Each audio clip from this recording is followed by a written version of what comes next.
Hello दोस्तों। Exercise तो आप करते हैं शुगर को कम करने के लिए, लेकिन एक्सरसाइज के दौरान की जाने वाली कुछ गलतियां आपके शुगर को कम करने के बदले और ज़्यादा बढ़ा सकती हैं। आज हम जानने का प्रयास करेंगे कि डायबिटिक पेशेंट्स को एक्सरसाइज करने के दौरान कौन कौन सी ऐसी गलतियां नहीं करनी चाहिए जो कि उनकी एक्सरसाइज को फ़ायदा का नहीं नुकसान का सौदा बना सकती है। टॉपिक पर जाने से पहले जो लोग हमारे चैनल पर नए हैं उन्हें रिक्वेस्ट करूंगा कि चैनल को सब्सक्राइब करें। हमारे चैनल का पर्पज़ है लोगों को हेल्दी बनाना, और हमारे सर्वेज ऐसा बताते हैं कि हमारे चैनल को देखने वाले 80-85% लोगों ने चैनल को अब तक सब्सक्राइब नहीं किया। आपका ये छोटा सा स्टेप हमारे चैनल को आगे बढ़ाने में, प्रमोट करने में और ये हेल्थ का मैसेज लोगों तक पहुंचाने में हमारी बहुत मदद कर सकता है। इसलिए 2-4 सेकंड लगा के हमारी ये ज़रूर मदद करें। टॉपिक के दौरान कुछ इंटरेस्टिंग साइंटिफिक फैक्ट्स, कुछ प्रैक्टिकल यूटिलिटी की बातें, कुछ साइंटिफिक स्टडीज़ के बारे में भी बताऊंगा, इसलिए बने रहिए हमारे साथ एंड तक। चलिए शुरू करते हैं हमारे साथ हेल्थ का सफर। क्या आप अपनी एक्सरसाइज से पहले कभी ब्लड शुगर चेक करते हैं? क्या आपने अपनी एक्सरसाइज के ब्लड शुगर पर इफेक्ट को कभी कंटिन्यूस ग्लूकोज मॉनिटरिंग द्वारा मॉनिटर किया है? कमेंट सेक्शन में लिख के हमें बताएं। एक्सरसाइज से पहले अपना शुगर चेक करना अच्छा होता है। कई बार एक्सरसाइज, खासकर एक्सट्रीम एक्सरसाइज के दौरान शुगर बहुत ज़्यादा डेंजरसली लेवल तक लो हो सकता है, डेंजरस हाइपोग्लाइसीमिया हो सकता है। इसलिए अमेरिकन डायबिटीज एसोसिएशन ने रिकमेंड किया था कि अगर आप बहुत हेवी एक्सरसाइज कर रहे हैं तो शुगर डिप को प्रिवेंट करने के लिए एक्सरसाइज से पहले और एक्सरसाइज के दौरान भी यदि कोई सिम्टम्स हो तो शुगर को ज़रूर चेक करें। हमारे पास एक पेशेंट आए थे जो मॉर्निंग वॉक के लिए गए थे, लेकिन एक्सरसाइज के दौरान सडनली अनकॉन्शियस हो गए। शुगर लेवल्स 56 था। उसकी प्रॉब्लम ये थी कि एक दिन रात को पहले उन्होंने खाना नहीं खाया था, जिसकी वजह से ये प्रॉब्लम हुआ था। तो ये छोटी मोटी मिस्टेक एक्सरसाइज को प्रॉब्लमेटिक बना सकती है, और खासकर यदि आप ऐसी जगह पे हो जहाँ पर आपके बहुत ज़्यादा फ्रेंड्स नहीं, आपको लोग जानते नहीं है, वहाँ सडनली अनकॉन्शियस होना डायबिटिक पेशेंट के लिए नुकसानदायक हो सकता है। इसके अलावा खाली पेट एक्सरसाइज करना कई बार इस तरह के पेशेंट्स के लिए, खासकर अगर जो हाई डोज मेडिसिन जैसे इंसुलिन और सल्फोनाइल्स पे, उनके लिए नुकसानदायक हो सकता है।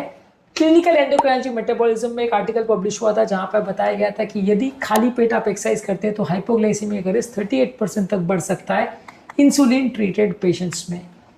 हमारे पास एक ऐसे पेशेंट्स आए थे जो ट्रेडमिल सेशन के दौरान सडनली अनकॉन्शियस हो गए थे। उनका खाली पेट का शुगर 52 था।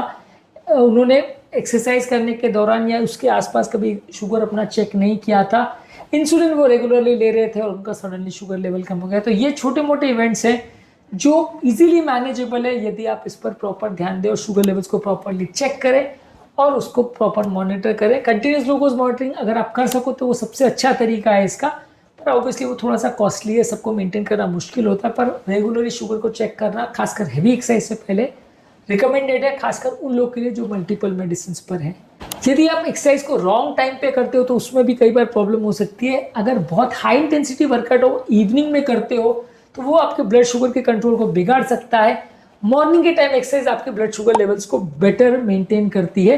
ये भी साइंटिफिकली प्रूवन है। डायबिटोलॉजी जर्नल में 2022 में एक आर्टिकल पब्लिश हुआ था जहां पे बताया गया था कि यदि आप मिड मॉर्निंग एक्सरसाइज करते हो, बहुत अर्ली मॉर्निंग नहीं, 9-10 बजे के आसपास यदि आप एक्सरसाइज करते हो तो आपकी इंसुलिन सेंसिटिविटी 15% तक बेटर हो सकती है। अर्ली मॉर्निंग भी एक्सरसाइज कर सकते हो, लेकिन मिड मॉर्निंग अगर आपका वर्क आप मैनेज कर सको तो वो ज़्यादा हेल्दी माना जाता है। सबसे बेस्ट टाइम रिकमेंडेड जो है वो 9 to 11 AM है मॉर्निंग का, लेकिन वो टाइम काफ़ी ऑफिस गोर्स के लिए और काम करने वालों के लिए उतना प्रैक्टिकल टाइम नहीं है। गृहिणियाँ उस टाइम पे एक्सरसाइज कर सकती है जब हस्बैंड वगैरह जॉब पे चले गए, बच्चे स्कूल चले गए, उसके बाद अगर वो एक्सरसाइज करें और डायबिटिक है तो उनको बेस्ट एडवांटेज इसका मिल सकता है। इसके अलावा एक्सरसाइज के दौरान आपका ब्लड कुछ हद तक ठीक हो जाता है जब आप बहुत ज़्यादा स्वेट करते हो तो पानी का ध्यान रखना ज़रूरी है। यदि माइल्ड डिहाइड्रेशन भी होता है तो आपका ब्लड शुगर लेवल्स 5 से 10 मिलीमीटर तक बढ़ सकता है, ऐसा स्टडीज में शो किया गया है। तो ये आपकी क्लॉटिंग की टेंडेंसी को भी बढ़ाता है, शुगर लेवल्स को भी चेंज कर सकता है, इसलिए डिहाइड्रेशन एक्सरसाइज के दौरान नहीं होना चाहिए। इसके अलावा एक और मिस्टेक जो लोग करते हैं कि वो एक्सरसाइज के दौरान एक ही तरह की एक्सरसाइज करते हैं, जिससे कई बार प्रॉब्लम होती है। अगर आप सिर्फ रेजिस्टेंस ट्रेनिंग करोगे या सिर्फ एरोबिक एक्सरसाइज करोगे तो उतना फायदा नहीं होगा। दोनों का एक प्रॉपर कॉम्बिनेशन और बैलेंस आपकी एक्सरसाइज लेवल्स को ज़्यादा अच्छा इंप्रूव करता है। New England journal of medicine में 2010 में एक आर्टिकल पब्लिश हुआ था जिसमें बताया गया था कि यदि आप स्ट्रेंथ ट्रेनिंग को अगर एरोबिक एक्सरसाइज के साथ मिक्स करोगे या आप मल्टीपल तरह के वर्कआउट्स करते हो तो आपका HbA1c सिग्निफिकेंटली इंप्रूव इसमें देखा जाता है। 0.34% का इंप्रूवमेंट इसमें एक्स्ट्रा देखा गया था। हमारे एक पेशेंट थे जिनका शुगर लेवल्स काफ़ी प्लेटो हो गया था, एक्सरसाइज से उतना इंप्रूवमेंट नहीं आ रहा था। हमने उनको वेट ट्रेनिंग की सलाह दी जिससे उनको 0.7-0.8 परसेंट तक का HbA1c में इंप्रूवमेंट देखने को मिला बिना ज़्यादा कोई और चेंज किए। तो ये कई बार इंप्रूवमेंट देखने को मिलता है जब आप वेट ट्रेनिंग थोड़ा एक्स्ट्रा करते हो, तो सिर्फ एरोबिक एक्सरसाइज पे फोकस करना भी गलत है।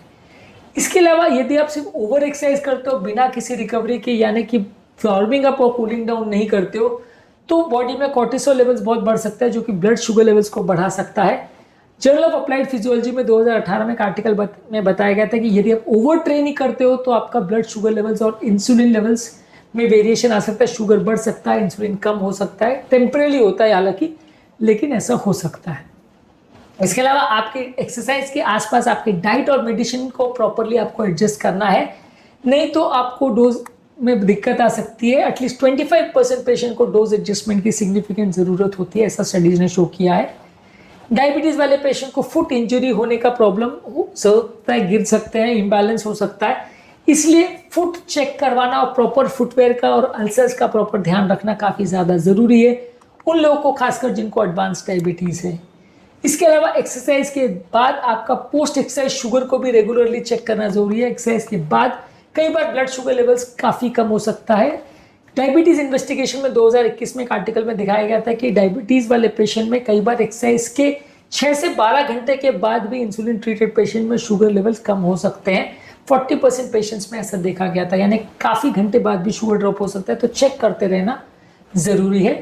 इसके अलावा दूसरों के एक्सरसाइज शेड्यूल को रूटीनली ब्लाइंडली फॉलो करना भी कई बार गलत होता है। हर व्यक्ति के लिए इंडिविजुअलाइज परफॉर्मेंस शेड्यूल्स और एक्सरसाइज शेड्यूल्स होने चाहिए, जो कि प्रॉपर ट्रेनर ही आपको दिलवा सकता है। इसलिए प्रॉपर ट्रेनर के अंडर एक्सरसाइज करें और अपने एक शेड्यूल अपने हिसाब से बनवाएं।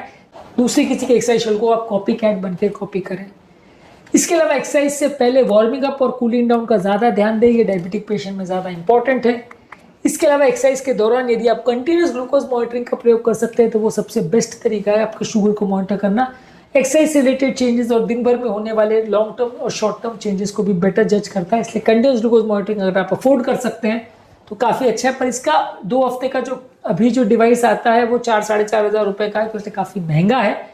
लेकिन अगर लॉन्ग टर्म में फ्यूचर में सस्ता हो जाता है तो ये रिकमेंडेड है, ज़्यादातर डायबिटिक्स को इसको यूज़ करना चाहिए। ट्रेनर्स को यदि आप इन्फॉर्म नहीं करते कि आपको डायबिटीज़ है तो वो भी एक मिस्टेक हो सकता है, उनको इन्फॉर्म करना जरूरी है ताकि अगर हाइपोग्लाइसीमिया हो तो उसे मैनेज किया जा सके।